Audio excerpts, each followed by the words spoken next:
Entender um pouquinho sobre vacina, só para a gente trocar um pouquinho de informação. Vacinas nada mais são do que produtos farmacológicos compostos de substâncias que estimulam a imunidade, ou seja, determinam proteção contra infecções. São utilizadas de modo preventivo e não curativo, tá? Sendo necessário um tempo para que o sistema imunológico tenha a capacidade de atacar ou neutralizar agentes infectantes.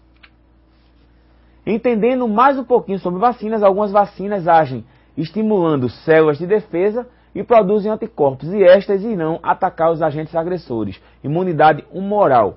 Outras vacinas induzem as células de defesa a atacarem diretamente o agente agressor, sem a ação de anticorpos, imunidade celular.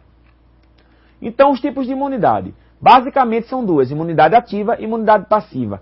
Grosseiramente falando, isso é um bizu de cursinho, tá? Ativar faz o organismo trabalhar. Eu vou induzir anticorpos atenuados, enfraquecidos, tá? Para que o organismo possa trabalhar e produzir anticorpos, tá? Eu vou induzir o micro-organismo vivo para que o organismo possa trabalhar e produzir anticorpos. O exemplo disso são as vacinas. Imunidade passiva, o organismo fica de braço cruzado, ele já recebe os anticorpos prontos. Exemplo disso, o soro, a imunoglobulina, tá certo?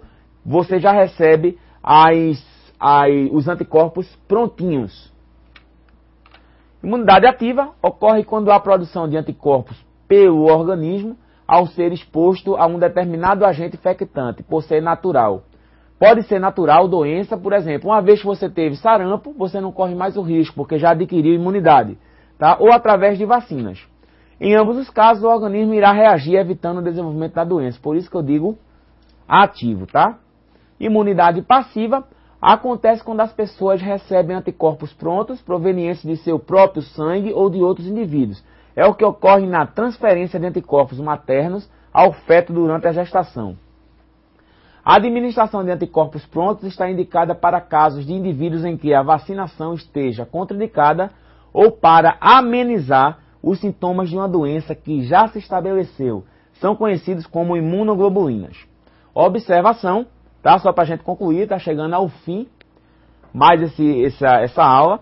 O tipo de vacina e a população ocupacional que deverá ser imunizada por esta vacina deve ser indicada no programa de imunização embutido no PCMSO. Inclusive, esse programa de imunização é outro tema-alvo da sua atividade. Falando em atividade, não poderia deixar de ser diferente, tá?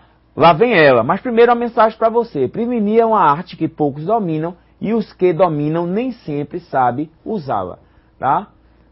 Seguindo aí a nossa atividade para concluir, o aluno deverá realizar 2 pesquisas na internet, elaborar 2 textos de no mínimo 20 e no máximo 25 linhas em letra Arial, tamanho 12, falando sobre os seguintes assuntos. A primeira parte da pesquisa, o primeiro assunto a ser pesquisado é sobre o Programa de Imunização Ocupacional, que a sigla tem PIO, mas você pesquise lá, Programa de Imunização Ocupacional. O aluno deverá descrever o que é este programa, qual a sua importância para os trabalhadores e como ele deve funcionar.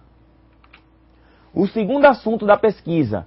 O segundo assunto a ser pesquisado é sobre a PNSST, Política Nacional de Segurança e Saúde do Trabalhador. O aluno deverá descrever do que se trata esta sigla, qual a sua importância para os trabalhadores e fazer um comentário com suas palavras sobre esta pesquisa, falando da importância dos valores encontrados neste trabalho com relação à segurança e à saúde do trabalho. Um texto para cada pesquisa. Observação. É obrigatório informar cada fonte de pesquisa. Exemplo, mte.gov.br. Boa atividade para todos. Data máxima para envio, 28/10/2009 até o meio-dia. Envio de arquivo único, doc, docx, txt. Tá? Então, de posse disso aí, chegamos ao final de mais uma aula. Tá certo? Espero que tenhamos aí contribuído para mais esse passo aí na sua formação profissional. Que Deus te abençoe e fique na paz. Até a próxima.